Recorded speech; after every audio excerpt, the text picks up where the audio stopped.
Run উৎসবের IPL, ছক্কার IPL, 200 রানের IPL.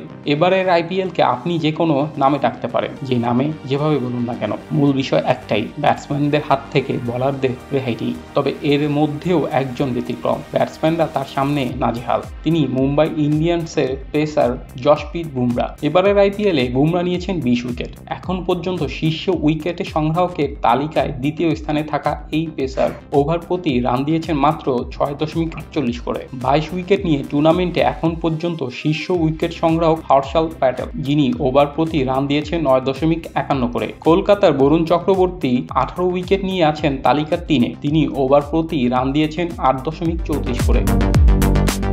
দেখে মনে হতে পারে বুমরা যেন আলাদা কোনো উইকেটে বোলিং করছেন, অথচ ম্যাচের সবচেয়ে কঠিন ওভারগুলাই করেছেন বুমরা। পাওয়ার প্লে থেকে ডেথ ওভার যে কোনো সময়ই দলের প্রয়োজনে বল করতে হয় এই পেসারকে। রান উৎসবের আইপিএলে ছোঁয়া যেমন বুমরার গায়ে লাগেনি, তেমনি মুম্বাইয়ের হযবরল অবস্থা ছোঁয়া লাগেনি এই পেসারের গায়ে। বুমরা খেলেছে নিজের মতোই। এবারের আইপিএলে বুমরাই মুম্বাইয়ের একমাত্র ক্রিকেটার যিনি প্রত্যাশা পূরণ করতে পেরেছেন। পুরো টুর্নামেন্টে ধারাবাহিকভাবে পারফর্ম করে গেছেন। আইপিএলে চলতি মৌসুমে ওভার প্রতি রান উঠেছে 9-এর বেশি করে, যা আইপিএল ইতিহাসের সর্বোচ্চ। সবচেয়ে বেশি 1158টি ছক্কাও এসেছে এবার। গতকাল লখনৌর 200 রানের বেশি স্কোরের মাধ্যমে আইপিএলে সর্বোচ্চ 38 বার 200 বা এর চেয়ে বেশি রান তোলার রেকর্ডও হয়েছে এবছর। আইপিএল এখনো চলছে, সংখ্যাটা যে আরো বাড়তেই থাকবে তা নিয়ে কোনো সন্দেহ নেই। এমন এক আইপিএলেও বুমরা নিজের সেরাটা দিতে পেরেছেন, উইকেট নিয়েছেন, রানও দেননি। কিপ্টে বোলিং বিবেচনায় তার খেলা সর্বশেষ 2 আইপিএলের চেয়েও ভালো বোলিং করেছেন।